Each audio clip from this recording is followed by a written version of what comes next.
Gentlemen,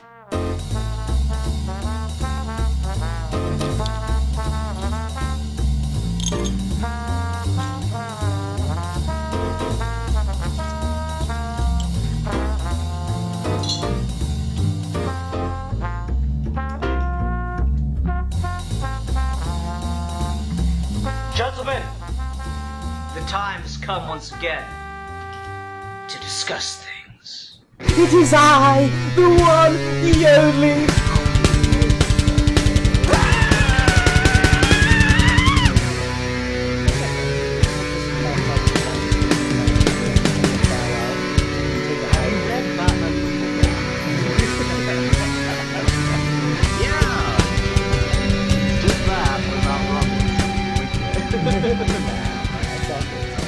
Alright, let's go ahead and get into this then. Hi everyone, welcome to another episode of Geeky Gentlemen. I'm Part 2. Joining me today is... The real Manos. And a geek for fun. Indeed. So we're doing one of those things, and for some reason we always do this with Batman, but you know what? Fuck it.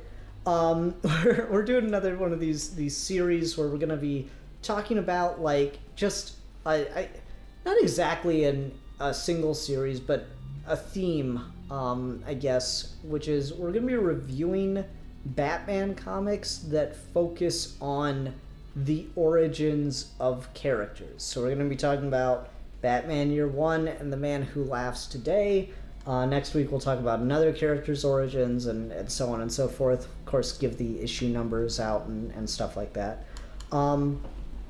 I don't know, just something I've kind of wanted to go through a bunch of these things that have like this Year One title to them for a while, or kind of fit in that mold in one way or another, and it just said, fuck it, let's do it now. So we're starting off with Batman Year One, and then we'll talk about The Man Who Laughs. Unfortunately, Manos was only able to do Year One, so he'll be bowing out after we finish talking about that. But let's go ahead and start out.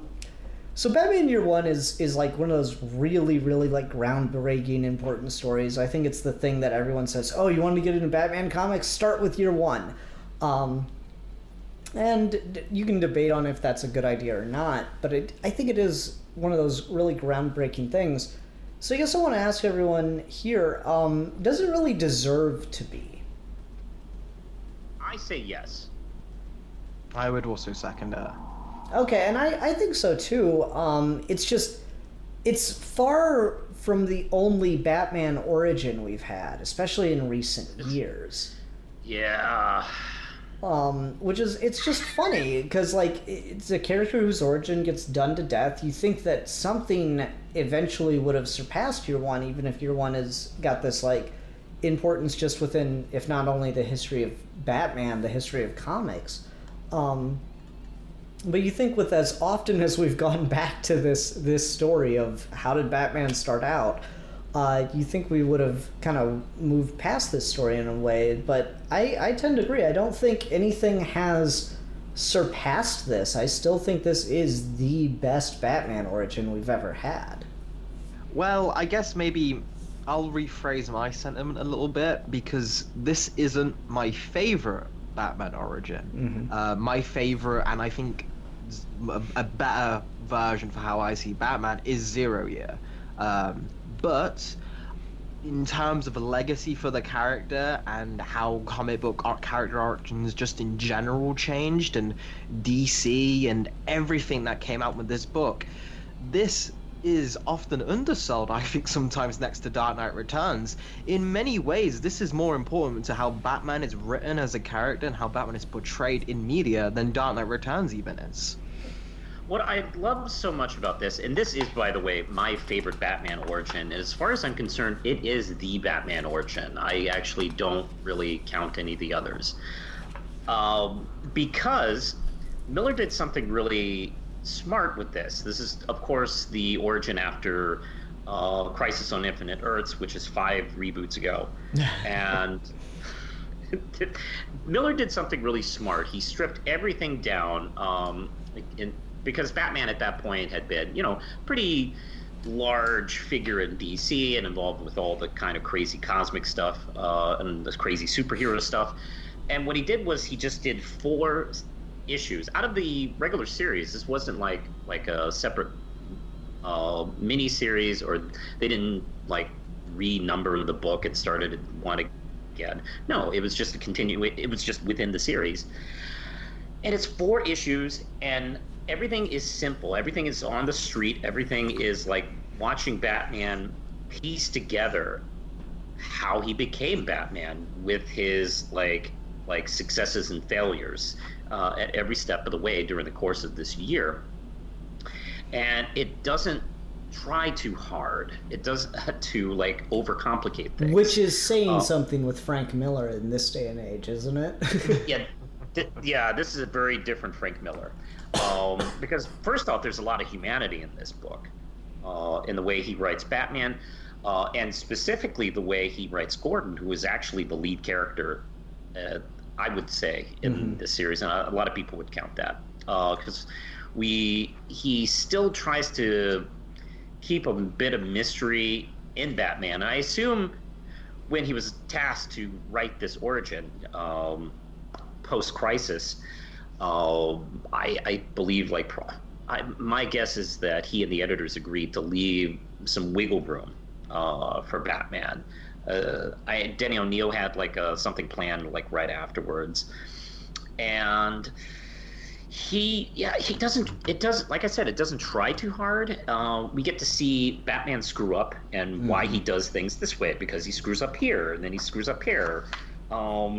I mean, he just for his first night on patrol, he just puts on this taxi driver type of outfit and goes out and starts messing with criminals on the street, which of course obviously does not work instantly.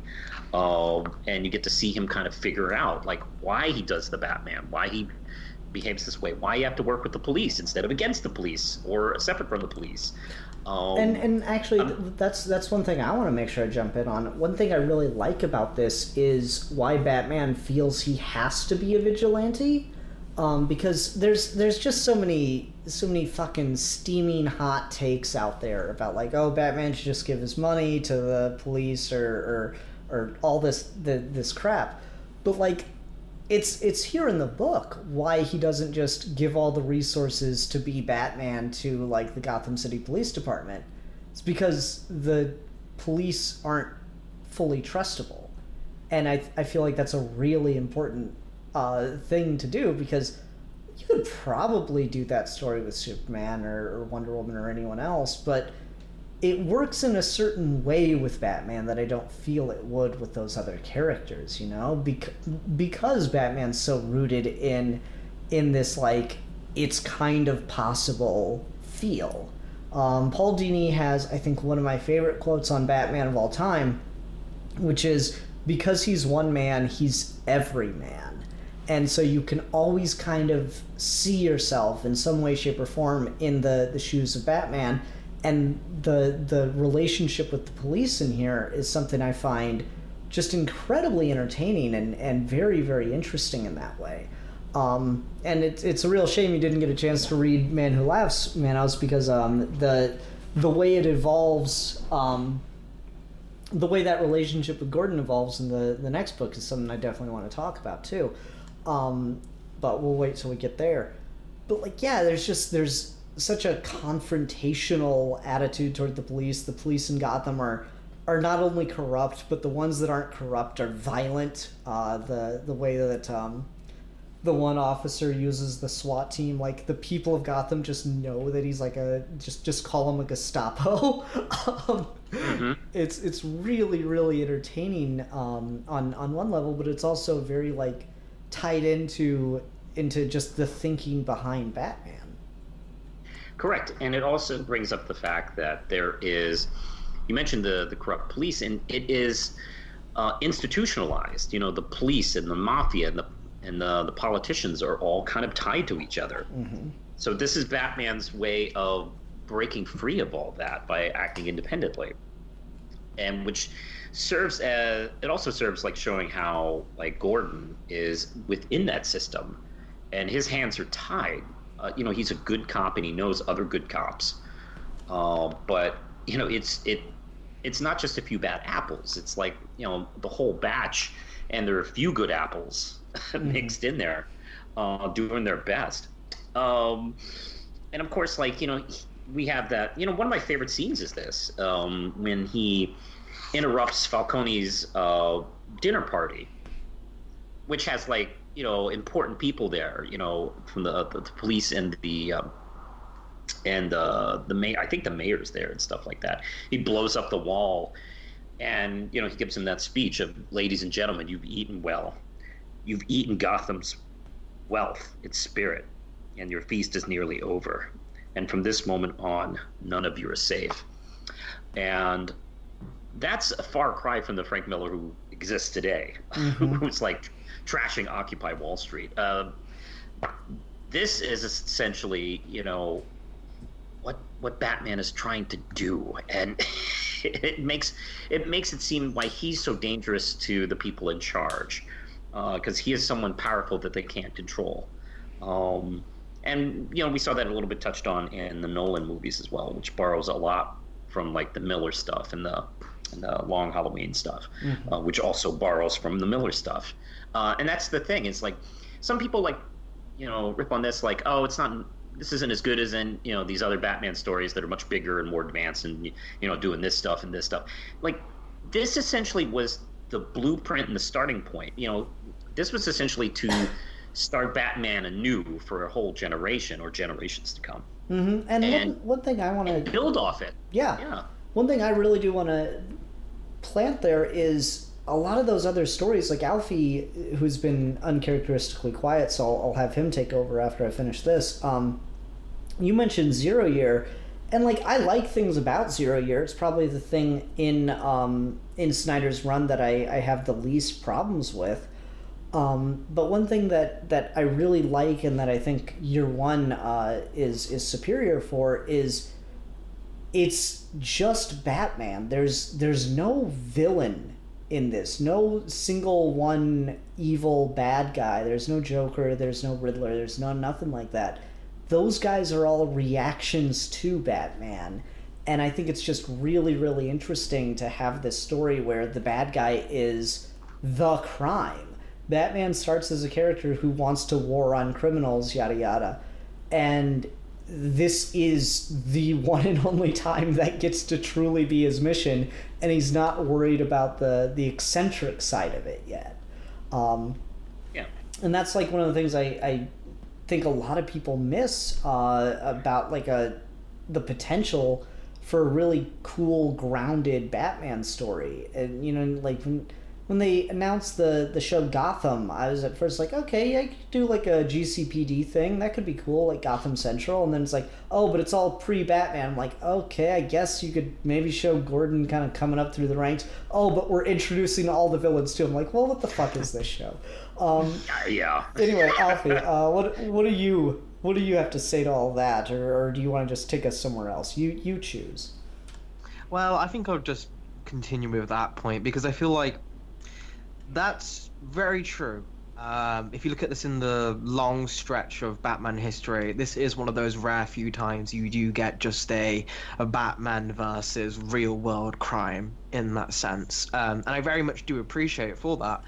Why I say perhaps Zero Year leans more for my sensibilities is because it deals with that, but Batman, it's more comprehensive for every aspect of Batman, not just that. So that's why I feel like it's a better starting point for the character, because Batman's got just as many stories doing other shit than he has just doing that. So I feel like making just his origin one single point can be limiting, and I can think, especially if you look at one of the maybe a negative repercussion that had, because this story is so relevant and this story is in the free list that every single director who wants to do a Batman movie has only read these 3 stories. The tone of that tends to be the only thing we get to see, whereas say if something like Zero Year had become the norm, or not even just that, but just say like Batman #1 when you get that first little glimpse of his issue and all of his origin and then loads of stuff like after that. If that had been the basis for things, I think you'd see a much more varied tone in what Batman can be in some people's heads. So that's my only point there. I will not take that away from the piece because you are very much right. This is really appreciated getting to see Batman systematically go after the big wigs, and I feel like it's one of those stories that is more enhanced because it's only done once, because I think it very quickly makes the argument that Batman versus ordinary crime is not a fight that lasts very long. Mm-hmm. Yeah. And it's more than any other Batman story, this is probably the one where you feel like he's accomplishing the most in the shortest amount of time. In 1 year, he takes down the corrupt commissioner of police and all this stuff. Yeah, I mean, and that's like one of the really cool things. And you know, we'll talk about it more when we get to Man Who Laughs. But that's the thing I really like about this as the starting point is.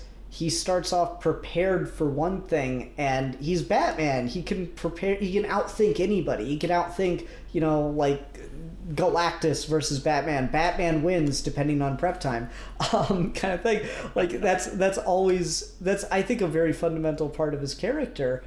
And one of the things I really like about that is he spends, 18 years or whatever preparing to be Batman, preparing to war on crime as he knows it. But the thing he doesn't consider is the effect that being Batman will have on crime. So the thing I like about Year One is he is so successful. Like if not for the fact that he was so successful, then you wouldn't have crime anymore. He would have led to a utopia. But because he's so successful, it creates new kinds of crime that he'll have to deal with. And I don't think that that's entirely outside of this book. I think Miller does really slide that in at the very, very tail end when you've got the Gordon on the rooftop and the first lighting of the signal, and they're talking about some nut calls himself the Joker. And I think they mention the water reservoir, don't they? Yeah. Yeah. Yes. Yeah, I love it. It's so good. And yeah, you're really right about how this is a transformative story for the crime in Gotham because it is him versus the system. The police are so corrupt. Miller does this thing in this where he references the bombing. There's that scene where the police department bombs a building in order to kill Batman. Mm-hmm. And Miller is referencing a real-life thing that happened in Philadelphia. Oh, wow. In 1985, the Philadelphia Police Department bombed a apartment building because I believe the group was called MOVE. It was a black activist group that was having tensions with the police. They were like many of them lived in this apartment building. They bombed them. And it actually, what's worse is they're worse than the corrupt Gotham PD in the fictional Batman book. They killed like 11 people, left many homeless. 5 children died in that. And that happened in 85. And this book came out, I think, in 88, just 3 years later. Wow. Yeah, I know. And fucking that's... SJW Frank Miller putting politics in his comic books. I know. That was something I remembered as, I was 14 when that happened. I remember that very clearly. So that really stuck at me. And I think a lot of people reading this in 88 would have remembered that a little bit more vividly than they would now. And then you have this build up, of him digging his way out and fighting the SWAT teams that came after them, and is even like cheered by the crowd. Once it's very obvious he defeats the police. So I also like the touch there though that it's cheers, but then it's not purposeful on Batman's part really, but I like to think it is. It's cheers, but then he quickly debunks that by terrifying everyone with bats because he's like, I do not want to be seen as Superman. That is not what I'm here. That's not how I work. And I mean That's a good point. that's really cool because it's just he's so damn intimidating in this book. Like you get that first issue where he nearly dies on the street and he's just bleeding out in Wayne Manor and thinking about how he's prepared for so long but he doesn't know like the correct approach yet. And then just the bat comes through the window. It's like the elemental side of it, the fear to put in him. And then you get the first outing in the costume, and the costume works too well. He scares someone too much, you know, and like that almost leads to someone dying. It's a really, really cool dynamic. He's got these. I hate the notion that Batman never fails because most of Batman's best stories are about him failing. And I really appreciate that. And so you see all the little failures and how he turns them into successes, which is just fantastic to me. Mm-hmm. The way you get to see Batman figure things out quite naturally is a really, really, probably my favorite aspect of this book is because you get to see him go from A to B in his thought process in a way that makes all the weird, goofy, geeky shit that you'd get with Batman as a concept, which is just inherently ridiculous. When even if though it's so treated so earnestly and so it is inherently ridiculous, and that's why we love it. The idea that he managed to make the conceit of the costume, learn how to make like for as gritty and grounded as this book still portrays it, you still get Batman with a bat-shaped glider in this. Like this gold, Yeah. like even Dark Knight Lightweight, Returns foldable goes- plastics. Like Miller made Batman's tone real, but he never made Batman real, and I think that's something a lot of people make the mistake in believing. And I really appreciate that he doesn't forget the mythic importance of all of these different separate things and all of these things that go together, to the point where one of my favorite scenes in this book is when Flass is giving his account of what happened with his first encounter with Batman, and you get to see his exaggerated version of what Batman's impact did to him. It's like I heard him growl in a language I never understood. I shot a bullet at him and it just went through him. And you see what happened really and through the art, and you get to see, oh, that's what the cape's for. It's making him look like his body's like this whirling mass of darkness, whereas it's pitch black at night and no one can see anything. When you get to see like the batarangs, oh, they think they're his claws. Like every single aspect of his kit gets an explanation to make him seem more supernatural than ever, without having to deceive the audience with art that exaggerates how he looks. You get to see in a very realistic way. And I actually think Mazzucchelli is just one of the greatest Batman artists of all time. Yes. This is one of my favorite looks for Batman, just how this is a real man. This is a real person. His body type isn't ridiculous. He looks athletic, but he also looks like he could be fast. Every single aspect of him screams what Miller is trying to portray. And okay, let's salve the conceit of this is not a superhero. This is every single thing we can add to this, and yet it still works, and you still buy it when he's doing all these ridiculous things. It's one of the most underrated aspects of this book, and it makes me so annoyed that we didn't get more Batman work from it, because holy crap, it looks so good. Mm-hmm. That was the I know thing with like. Mazzucchelli is. Go ahead. Oh no. Yeah, I wanted to just jump off that. Like the David Mazzucchelli's art is just absolutely gorgeous. But what were you gonna say? The funny thing about like Batman books in the 80s is like comic books were starting to become prestige, but like superheroes still weren't. So you had like a lot of artists and writers working on characters and doing some just fantastic stuff that still like holds up to this day. But they're like at the time ashamed of it, and some of them still are. Like fucking Dave McKean always comes to mind with Arkham Asylum. It's like, I hate drawing Batman. It's shit. But if you don't mind, I'd like to kind of steer the conversation a little bit towards art, because I think his art, Mazzucchelli's art is a lot of why this works and why this feels so grounded and realistic and believable, even when you put Batman and Catwoman and Batgliders in the story. It never loses that realistic tone.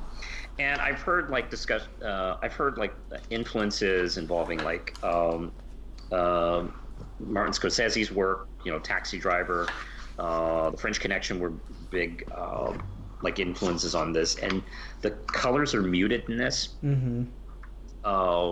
Like at all times, it's not too overdone, but enough to definitely create a different tone. And actually, there's you mentioned the police station scene where Flask is talking about the attack with Batman, and the lighting changes on that. It has this kind of like off ugly yellow to it that really makes you believe you're in that police station, that ugly, cold police station. It's just absolutely wonderful. They also work together on Daredevil Born Again. Yes. This was peak Miller. He was on a fucking roll. Oh, I know. This is like when Miller was his best. You see some Miller stuff in here, like, some tropes, but it's offset by, real good concentrated work. Mm-hmm. And just him and that art team was great. I wish they'd worked together more. No, absolutely.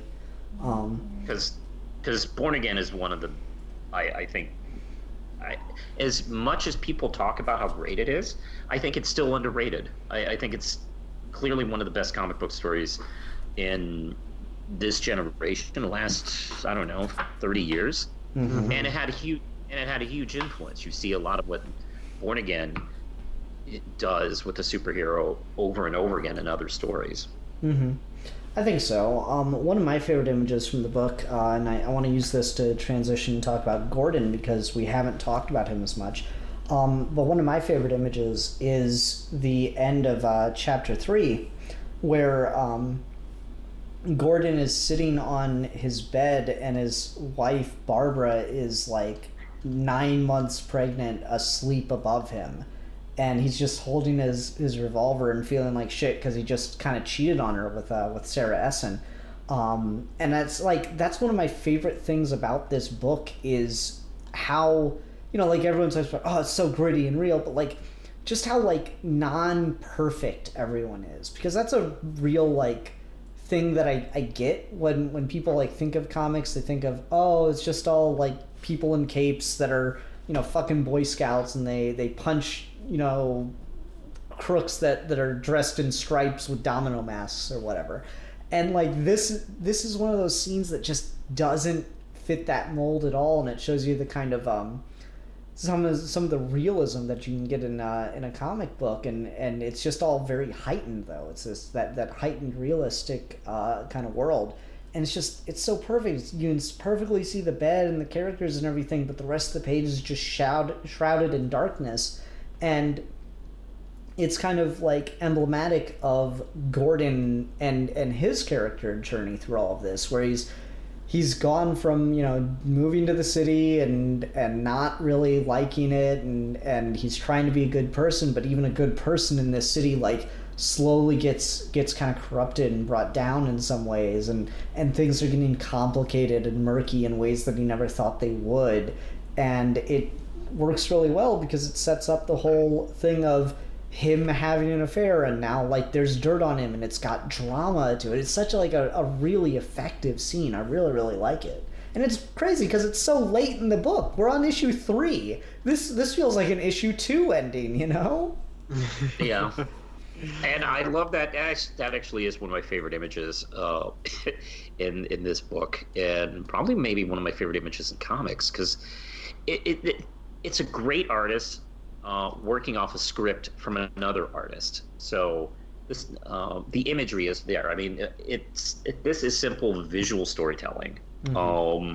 You could have actually, the narration here is good Miller narration, particularly the stuff about the gun feeling heavy in his hand and all that stuff. But Frank Miller can do that all day. Especially 80s Frank Miller.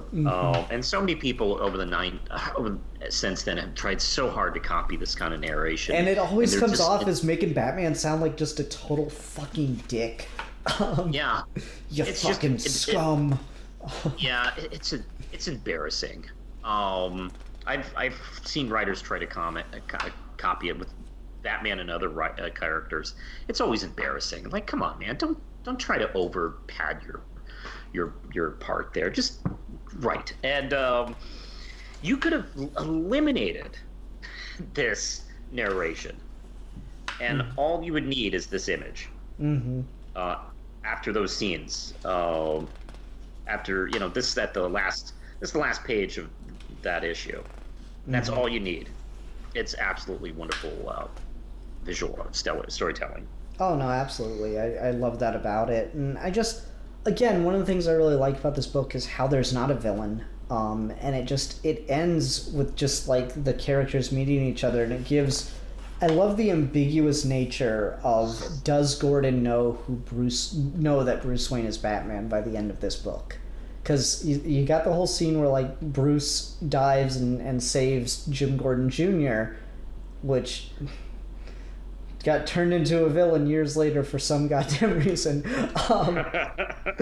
But like he dives and he saves Jim Gordon Jr. and hands him back over, and Jim's like doesn't have his glasses because of the fight that had just occurred, and he's like, I can't see, I'm practically blind without my glasses. And I'm like, are you? Because you're looking right at Batman in the face, and there's just something really cool about that kind of ambiguous stuff that's left between the two of them. I really, really like what that does for their relationship as like partners and friends. And it's one of those things where you use it, you add so much just to the initial conceit. Miller immediately doesn't waste any time going through is, oh, Bruce Wayne must be Batman, like super quick. Like no time wasted at all, and then he immediately goes through the motions, and Batman does a good job in trying to throw him off the like goes through all these different exaggerated ways of, oh, I'll hold him off thing, I'll get people to impersonate me, and then I'll get him to invite and just come off as the most biggest douchebag the world has ever seen, and it works on everyone but Gordon. And then you get to the end, and then no matter how you read that scene, he doesn't ever brings up Bruce Wayne again.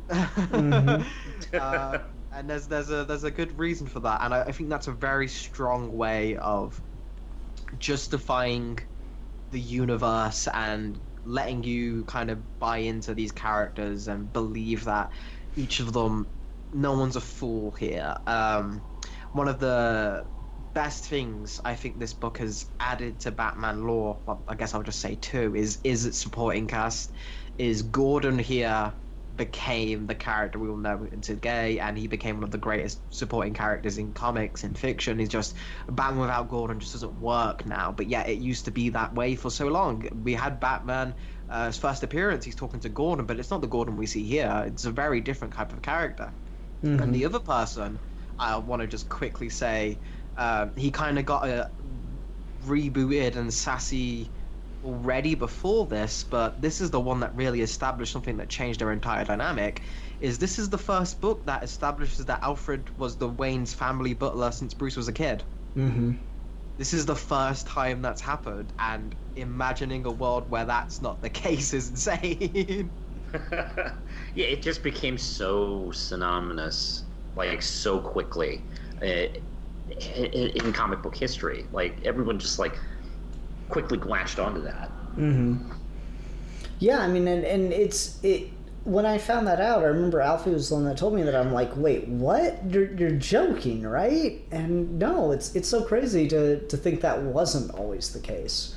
And it's just one of the things that this is just such a important book in so many ways, that I really do love it, and it's exciting because this is.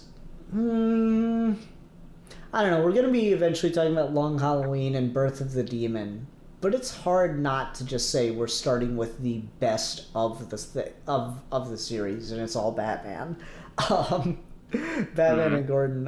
But man, it's such a good damn book, and it's done so well. For 4 issues, nowadays you read like a 6-issue miniseries and it feels like by issue 4 they're still setting stuff up half the time. Whereas this, like, it's such a tight 4 issues and so much stuff happens in every single one of those pages. Yeah. You know, like we were just talking about the whole, oh, he's having an affair thing. Well, I was just flipping through and you have the scene where Bruce is trying to fake him out and act like just a total douchebag, and Gordon's wife is there, and then like later on Gordon tells her the truth in the car, and then you get a couple pages and you see that Gordon's done that so it can't be used against him, even though it's been a major hit to his marriage. 3 panels later you have a nurse saying, "Lieutenant Gordon, it's a boy." It's just like, whoa. Just get the legs swept right out from under you. There's so much ground just covered in that quick little moment, you know? And the tension is always there. When he tells when he tells Barbara about his affair with Sarah, right after that, you know, as they're pulling out in the car, he decides to just stop and tell her. And then we shift to Bruce Wayne watching. Mm-hmm. I love that the tension is never gone, because we know emotionally what must be going on in that scene, in that car.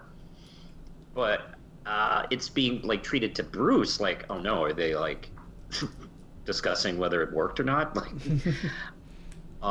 and then, oh, okay, good, they're driving. Like, they've been there for 10 minutes. Like, it without showing us that scene, and directly showing it, you know, we imagine like how like emotionally gut punching that must have been. Mm-hmm.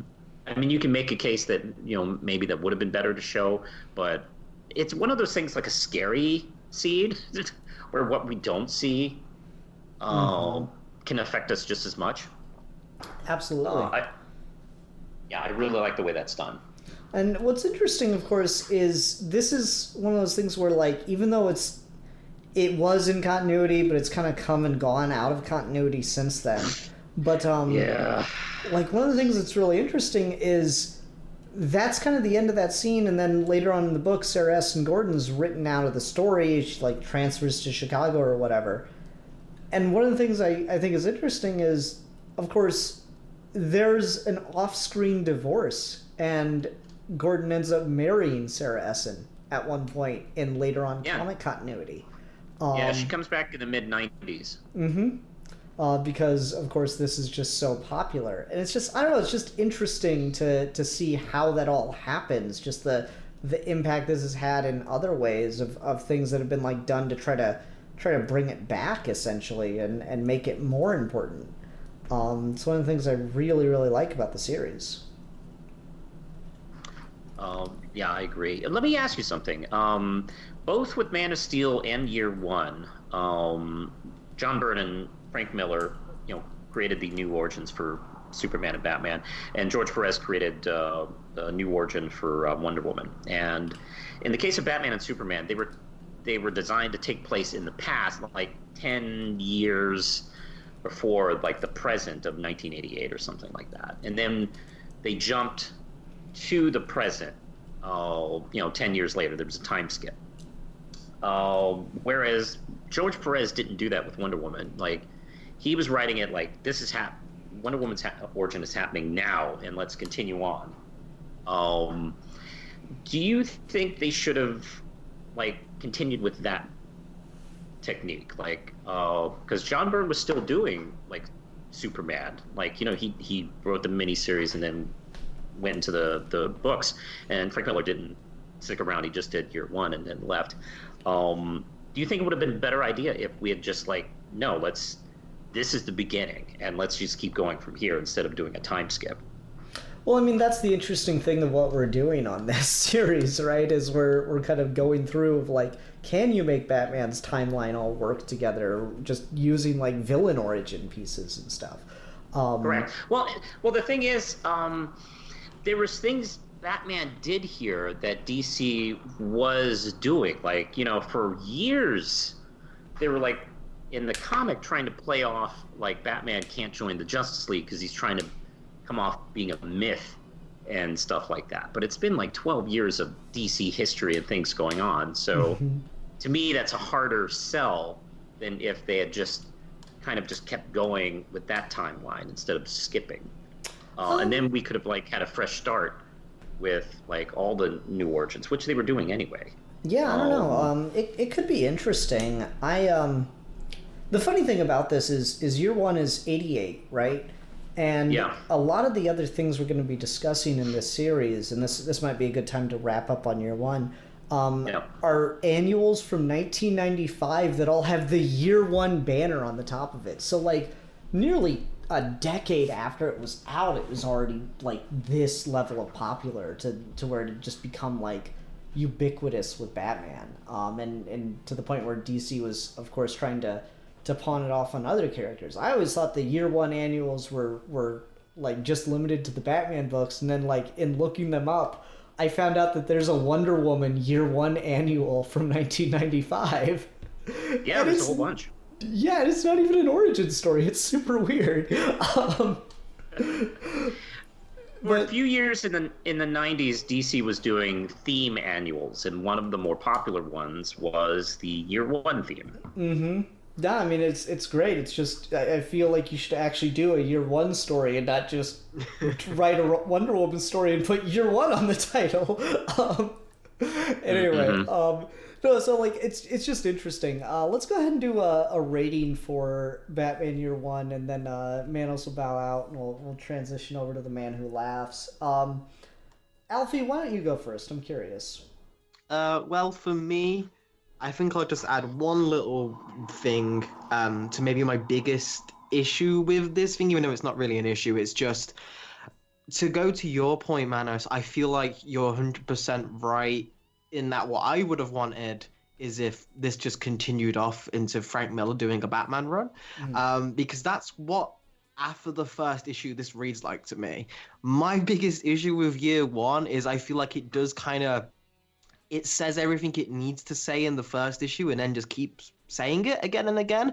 Whereas like Dark Knight Returns or Born Again, his other works feel a lot more like he has a piece to say here. Whereas year one feels the most like he's setting up pieces of the board and there's not really an overall take as an artist. He's trying to like scream to the heavens like he does with his major other works.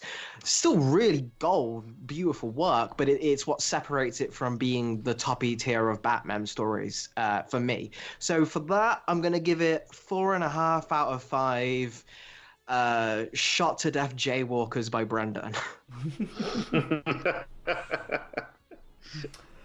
How about you, Manos? Well, I've already said what just about everything I wanted to say, except I didn't get to really talk too much about Catwoman's portrayal. But oh yeah, I really do like Catwoman in this. Yeah, she's great, and it does set her up as kind of a kind of street level character. It goes all the way to like, not coming out and like saying it in words, but I mean, she's a prostitute in this who gets inspired by watching Batman in action fight cops to go, oh wait, you know what? I can do this. And she has one of my favorite lines in the book, actually, is where she tells a John, you know what I really hate most about men? I've never met one. And that's a brutal line. That is the Frank Miller-ness, right? Like, he's so good at those. Yeah. And it's before he became really obnoxious with that macho bullshit. But this is just great stuff. It sets up the series. It would have been nice to either Miller or some other creator like take the reins from here on. But it is what it is. And I think it stands above this. To me, it is the Batman origin. It is the thing I say, hey, if you want to get into Batman, you probably should read this one first. 5 out of 5 Snoopy lamps. Nice. Yeah, for me, I really do like this series. I didn't get to talk about Catwoman either. I really like the fact that like Catwoman is very clearly drawn as black in this too. I think that was a really cool thing that's very disappointing no one else ever ran with. I just thought that was a cool idea. It adds diversity to the cast, and just the design for her comes off really, really well. But yeah, I really do enjoy this series. It does so much right for Batman that it's kind of just the perfect thing. So I'm gonna give it 5 out of 5 stray cats, because I like the stray cat scene too. That he cares so much. Alrighty, Manos, thanks very much for joining us for the year 1 discussion. No problem, gentlemen. Alfie, it was great as always, and enjoy talking about The Man Who Laughs. Likewise. Bye, guys. See ya. See ya. Alrighty. And now that he's gone, finally, what a jerk. Let's go ahead and transition and talk about The Man Who Laughs. Now, Alfie, how many times have you gone back to this story? 3 times. Okay. Once during my first reading, second when I was trying to come up with a Batman timeline, which you can go check on my Twitter moments, and the third for this video. So yes, 3 times exactly. Oh, interesting. Okay. I've read this a number of times, just being such a Joker fan. I've done reviews of it. I did a comic book club on it. Now I'm doing it here. I've kind of lost track. And this is one of those things where, I actually really like this story, I think, a little bit more every time I read it. Because I remember my initial read-through of The Man Who Laughs being like, it's kind of okay. It's kind of cool that it feels like it's a direct sequel to year 1. And in reading them back-to-back like this, there's a couple little things that are contradicted, but not by much. But it's got so much going for it that every time I read it, I find myself appreciating it a little bit more. Do you have that at all, or no? Maybe. I feel like as a whole with the story, I've come to appreciate it more in reads and reads.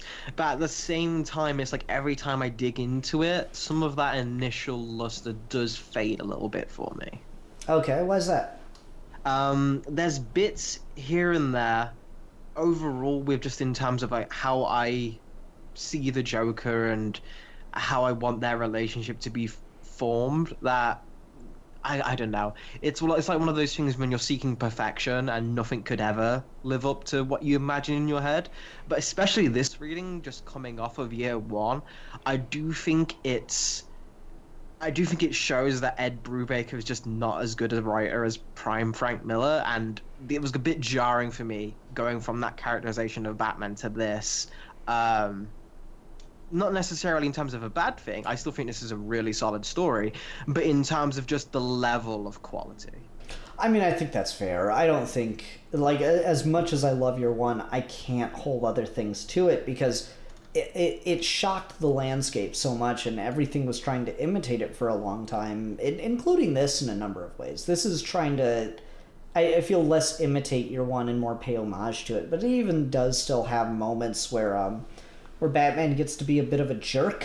Where's that scene where the inmates escape the asylum? Batman's just a bit of a tool in that one. Yeah, my least favorite line in this whole book, which I hadn't noticed until I just read year 1, because surprisingly Frank Miller has a better take on a kind of version of Batman, which is the weirdest fucking thing to say. But it's is where he talks about, it should be a great scene because it's Batman talking about how he didn't prepare for the Joker, but he says he prepared to beat up the desperate. And he talks about the thieves, the rapists, the muggers. And I'm just like, you couldn't have had one line about organized criminals in there. You really couldn't have a lot of the corrupt politicians you've been taking out. Nothing about them, just the poor people. like, come on, guys. We were making good strides with year 1, disproving. Yeah, Batman's all about, taking down. He's mostly going after the rich people in power who've taken down the lower class. And then you get to this, and then it's Joker who's trying to get the lot. Just come on. Well, I mean, that's the big problem here is, of course, you have to deal with the fact that he is writing something or working on something by trying to pay homage to 2 things at once. Because this is trying to be Batman #1 all over again too, which I think is a really cool idea to try to update that story because I know when I did the comic book club on it, Red Leader Antilles was like, oh no, I think Batman #1's a better story, and I'm like, I don't agree. I do like this more, but I think it's an interesting challenge for a writer to deal with. The line I was talking about earlier is, they aren't responsible for their actions. I know. I don't care. Yeah. I count 2 dead and 8 injured. This stops now. And like, it is just like generic, oh, the mentally ill or murdering people and stuff. Like, there is that. But at the same time, I don't know. At a certain point, I don't hold Batman responsible for the way that the mentally ill have been characterized. He's certainly contributed to that. I don't think he's responsible for it. I just kind of take it as it is and kind of move on. It doesn't detract from my ability to enjoy the story, but I guess I see where people come from with that. God, I cannot fucking find the scene you were talking about. I know exactly what it is, and there's things I really like about that scene. I was kind of talking about it earlier in the Year 1 section of the video.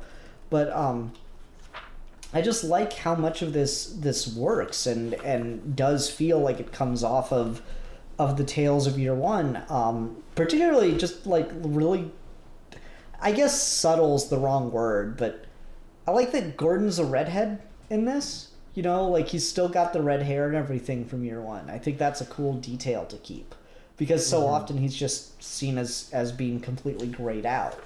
And I like the idea that the job of commissioner is what made him lose all the color in his hair just because of the stress. It makes it seem directly like you can read this flowing into that. And I think to this book's strengths, maybe why that jarred me a little bit more just in terms of the characterization front is because the rest of it flows really nicely. It still does feel like the same world you're living in. Everyone's reacting the same, which you need to have the Joker work so well. And that's why I feel like if there's ever going to be a Joker versus Batman the first time story, even The Dark Knight kind of takes elements of Batman #1 and this with the poisoning of officials. The reason why it's such a good Joker story and why it's kind of definitive and should always be the way is the way the Joker works like on 2 fronts. At first, he works how you've said, like anyone can be a really good Joker writer if you can make him funny and you can do that character like how you seem like say in the animated series. You can do Joker well and you can be a decent Joker writer. But to be a really great Joker writer, the thing a lot of people need to get is when the Joker plays, he's not like any other supervillain, because rather than trying to debunk Batman's world or work within it and prove why you're better at Batman than one thing, the Joker's the character says the rules don't matter. And this is how you immediately set that up, is he puts Batman in multiple no-way win scenarios, and he loses a lot.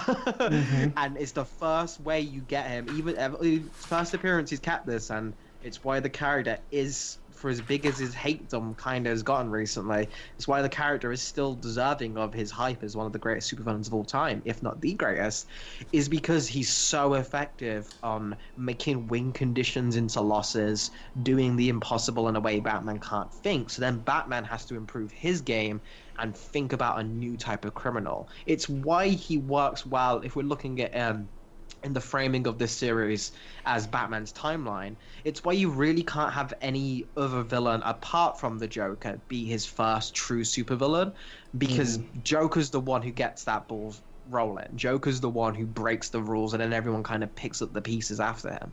Exactly. 100% that. That is the thing for me that I love the most about this, is Joker has to be the first villain, because he essentially is. Like, you've obviously got Detective Comics villains and stuff, like Villains of the Week popping up, but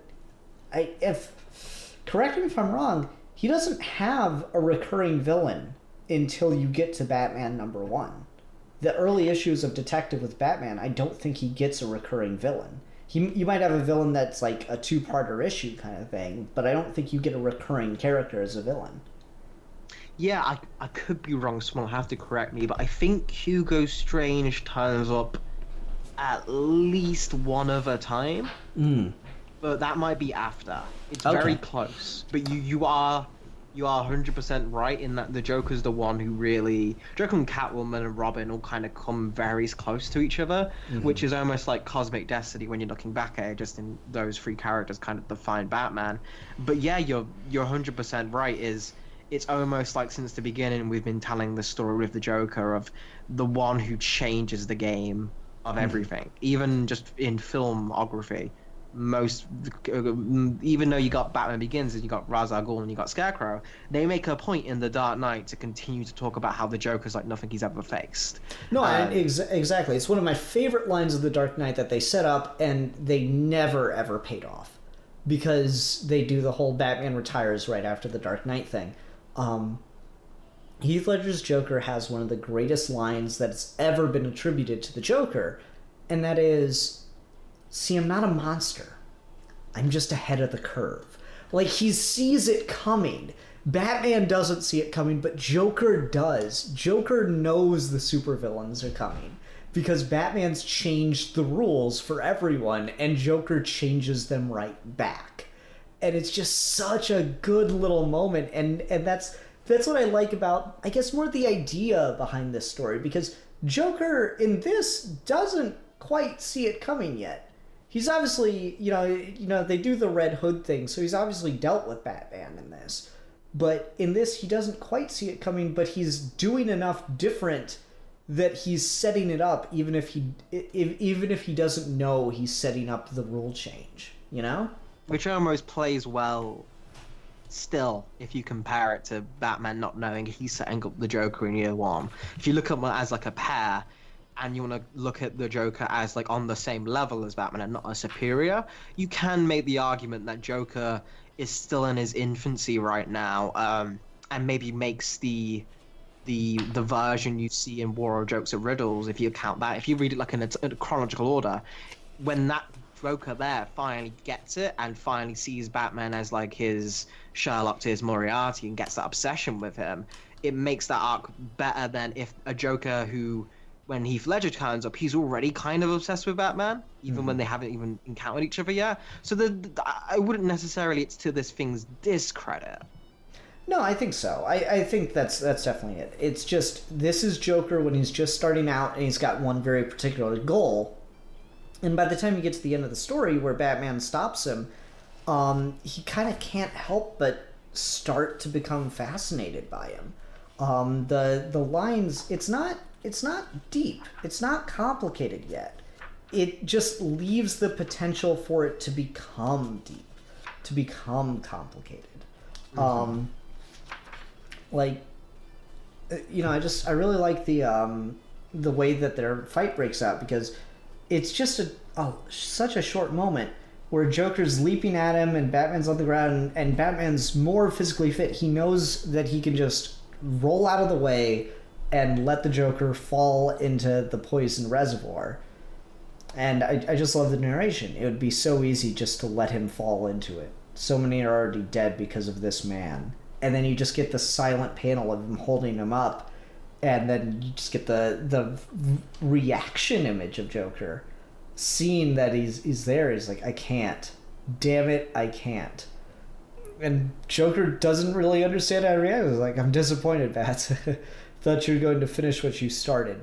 Who says I'm done? I say, psh, and then it's just beating the shit out of him. It's so their relationship. I really like it. And I just like how it ends with Joker's like, okay, Uncle, you win. I'll kill you some other time. And it's like, he doesn't even get that he's gonna be obsessed with him yet. I feel like there's another story, and at all the Joker reading I've done, I haven't found the story where Joker like plans specifically against Batman in their early days kind of thing, and then decides not to kill him. Like that's the story I want right there, where he's right on the edge and he can almost do it and then decides not to. I think you need that, and then you can go into War of Jokes and Riddles. I think that's the character journey you need for the Joker. Maybe we'll do it. Yeah. Yeah, I feel like that's a very strong point just for characterization of the Joker.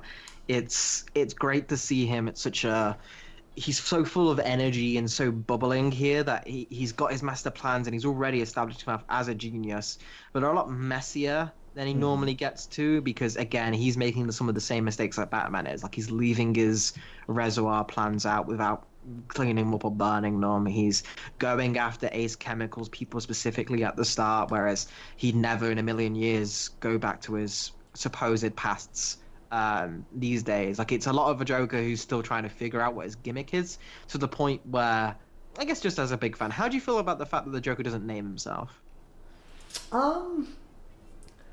That is probably one of the things that, like, I remember initially thinking, like, oh, I don't like that. I do think there's an importance that the Joker does give himself that name. I guess I'd like it a little bit more. Like I said, elements of this book have grown on me. That's one that's probably the least. I'd like it a little bit more if it wasn't done in such a generic, the media has started calling him the Joker, or like whatever. every Spider-Man villain. Yeah, exactly. Like that, it just feels very generic in that way. And the Joker is such a theatrical character, it would make sense that he would name himself, of course, right? So I'd certainly say it's not my ideal, but I don't mind it. It's kind of whatever to me. I don't hate it, but I don't love it either.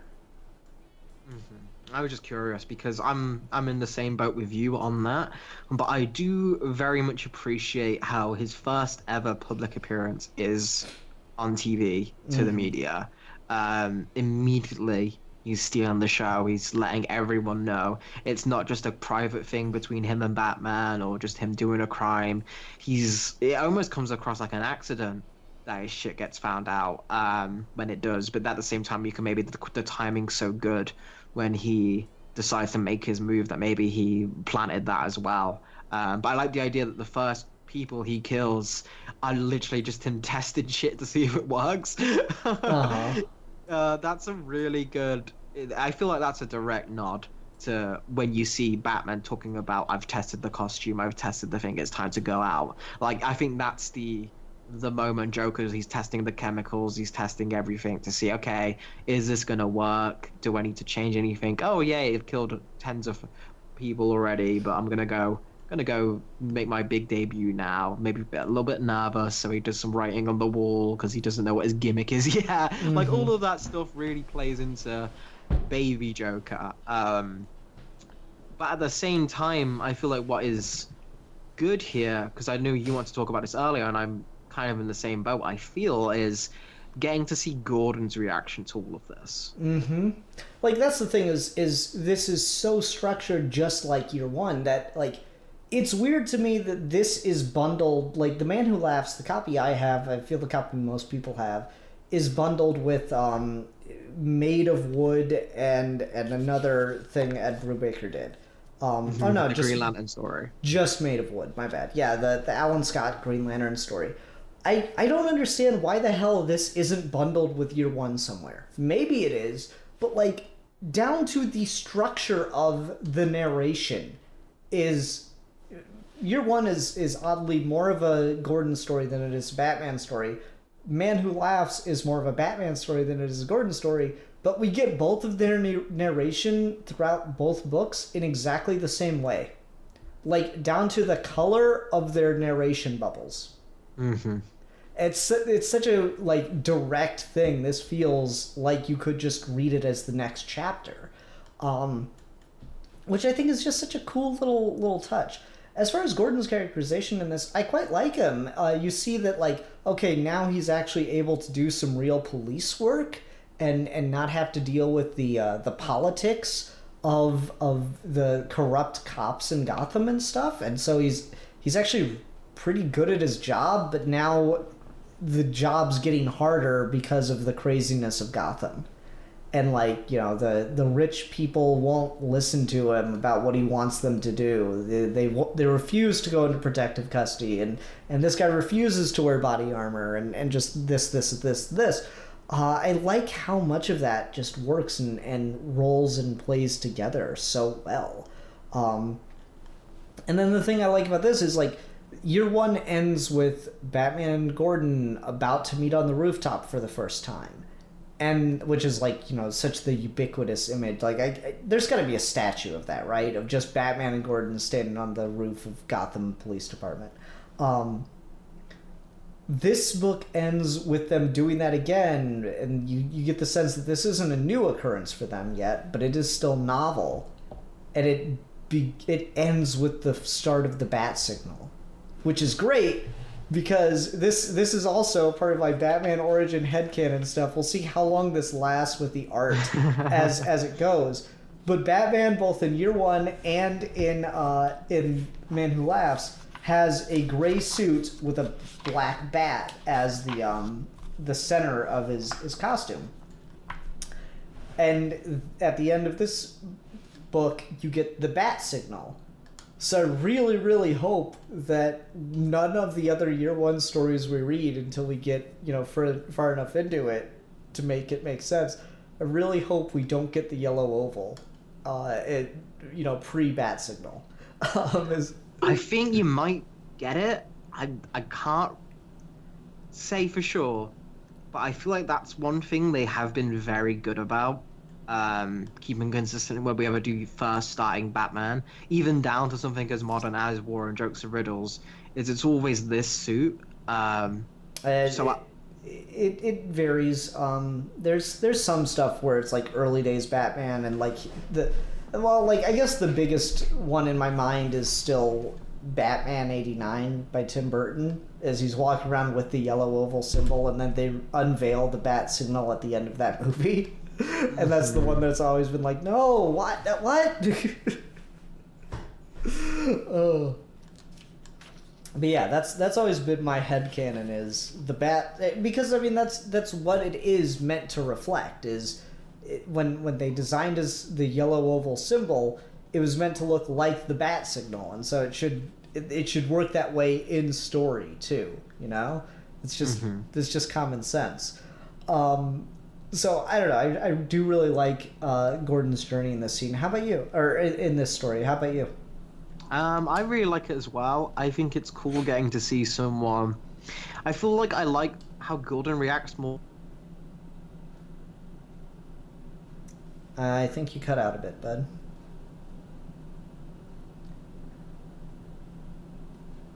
Okay.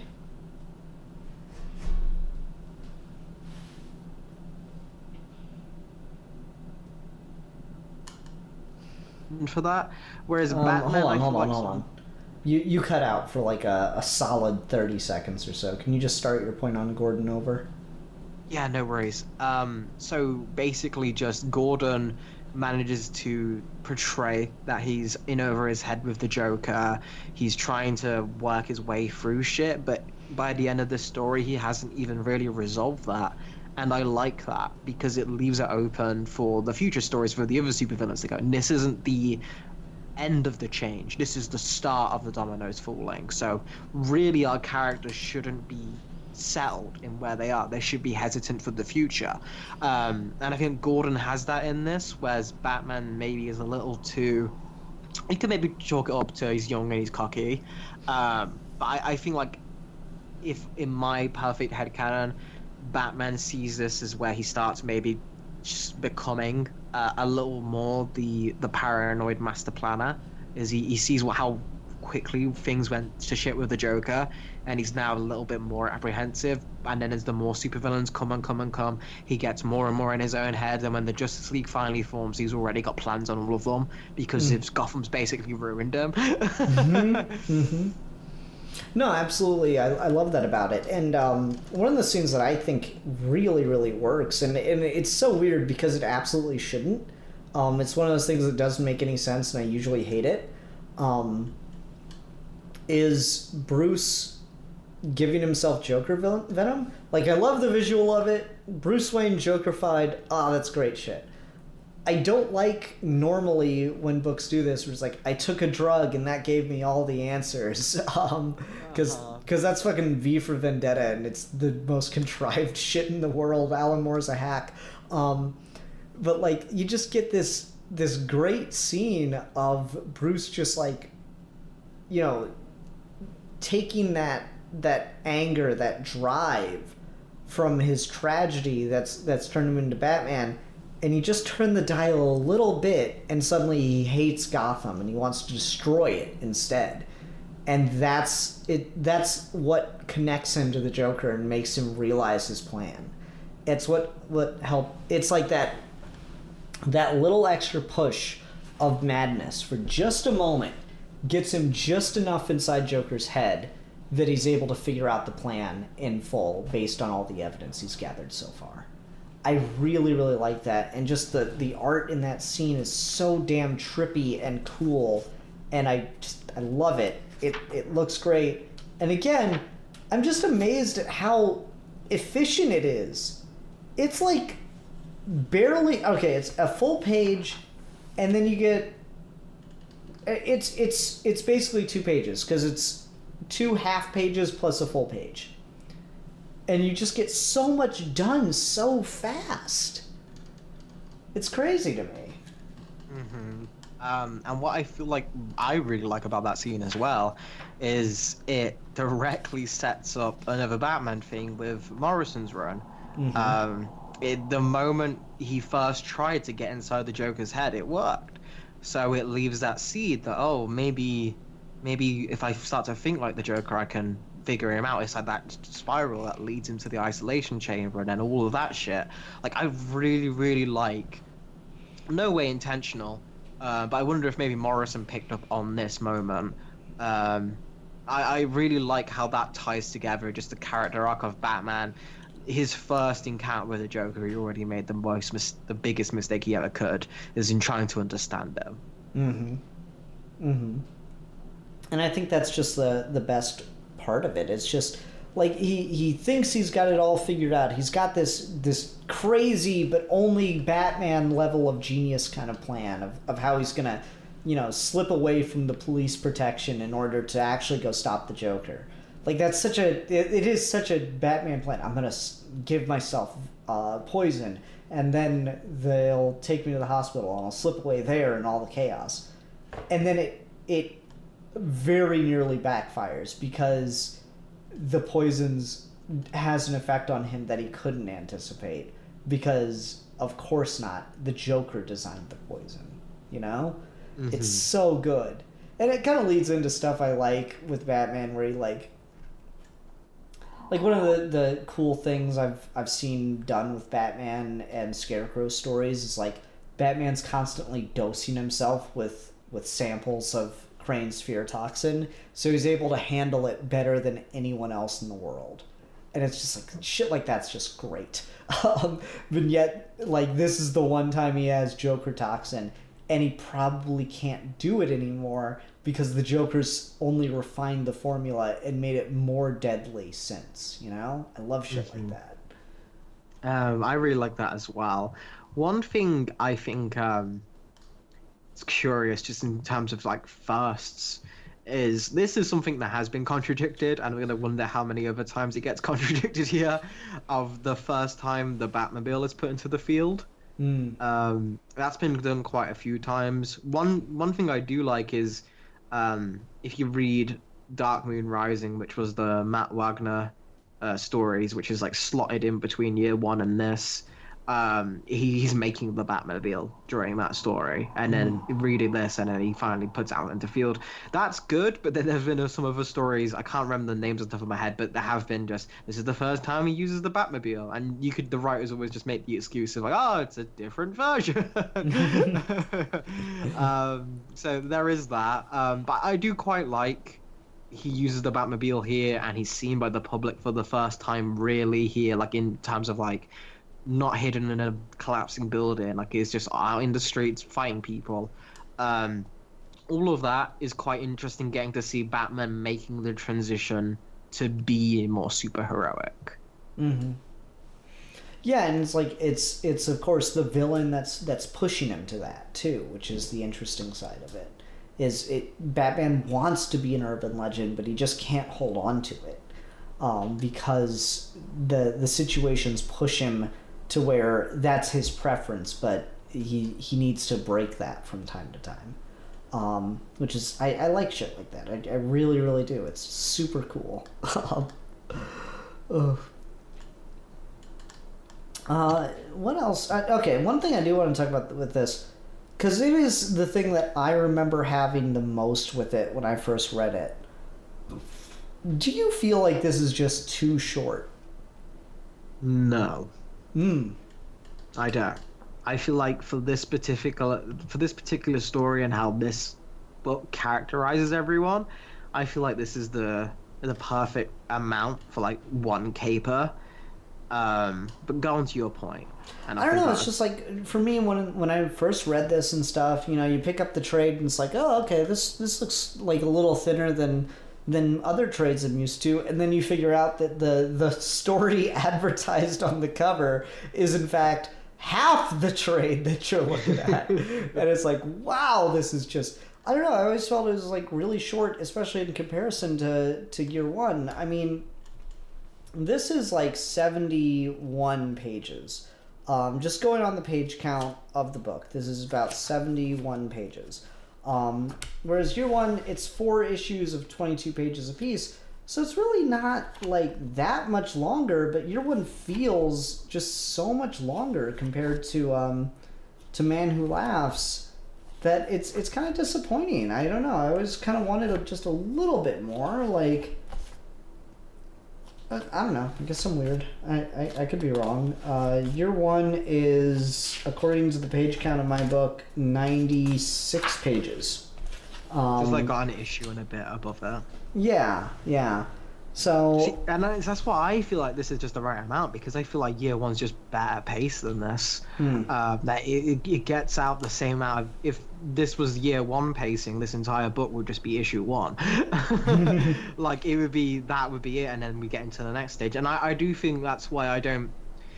You and Manos were talking about how Year One is like the definitive Batman origin story. I know I don't particularly agree it's my favorite. I can understand where that sentiment comes from, and I can't really argue against that. This I don't think is the definitive Joker meets Batman storytelling. I think that sprawling, longer, takes place over like weeks or months first battle with Joker and Batman is a story we have still yet to tell, and I think that's what you want from this. Yeah, no, I could definitely go for a Joker Year One kind of thing, you know? I really could. I put this there because it is the thing that is doing the most to be a sequel to Year One that tells a Joker story. It's kind of hard not to put it there in that way.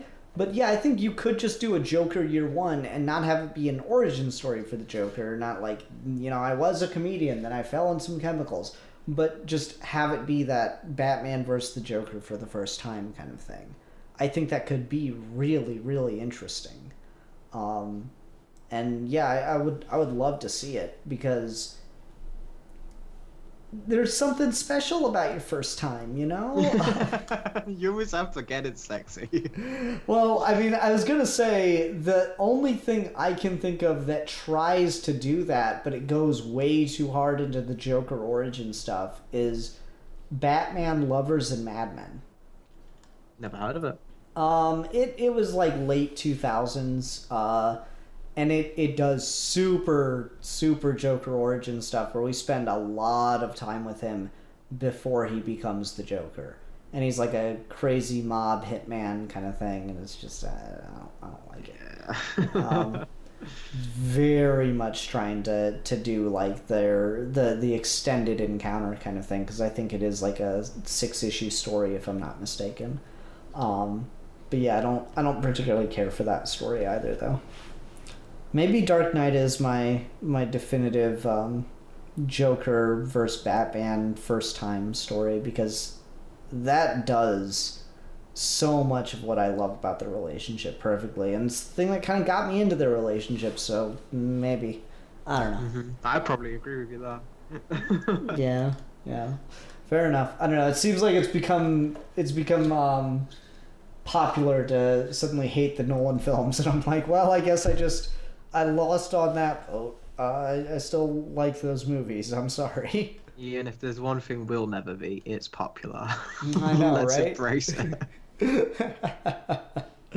Yeah. But overall, I do really enjoy this story. Again, a little bit more every time, though I think it is it's nowhere near as good as year one, but I don't think anything can be, and that's kind of the shame of starting out with year one. Is it is very close to one of the perfect Batman stories that you could ever get.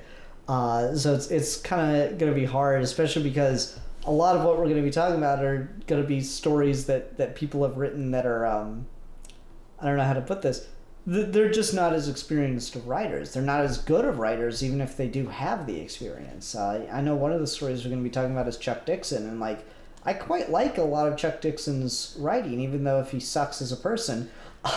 But he's still no Frank Miller. Like, I'm tempted sometimes to forgive Frank Miller for his bullshit just on the strength of his writing. I don't ever feel that way about Chuck Dixon. Damn, that's cold as ice. But I mean, feel like Chuck maybe Dixon's, he's all right. He's like a good. He's like the guy that writes a really solid couple episodes of a TV show, you know. Yeah, whereas Frank maybe. Miller like wrote a screenplay that won an Emmy kind of thing, you know. I feel Oscar, you whatever. that. I don't know. That's kind of where I'm at. Maybe we won't have it with the future ones because I feel like that one. This is the only time I really have that year one comparison, because year one sets this up. Mm-hmm. This is the only one that is set up by year one, and that's why I feel it has more to live up to, and why I kind of hope one day we get someone else to have another stab at it. Yeah, I could see that. What's interesting is, of course, like you say, year one sets this up, and this does definitely try to be year one in a number of ways. But there's like a contradiction just at the very nature of it. Year one ends with Gordon saying some fool calling himself the Joker has threatened to poison Gotham City's reservoir, and that's like the ultimate reveal of this story. You know where you're going straight away. Yeah, right. Like that's the big like shocking moment. Is it's revealed that that's Joker's plan all along. He didn't threaten to do it at the beginning. It's just, I don't know, it's weird. Unless you're gonna like try to say, well, that scene with Gordon takes place at this point in the story or something. You know, it's always one of those things. Yeah, I don't know. I quite like the story. It good. Anyway, let's go ahead and do a rating for it. I'm gonna go ahead and say I'll give this 4.5 out of 5 dead bodies that have been experimented on and left to rot for fucking weeks. Nice. Now I can't focus. We've got this raging boner. I'm gonna give this one a slightly harsher rating. But at the same time, I still think this is a very good story, and I still think you could check this out if you're a Joker fan or just a Batman fan. And I don't feel like it's anywhere near definitive, but at the same time, it's fun and very accessible, which I think is very good to have in a comic recommendation. So I'm going to give this 3 out of 5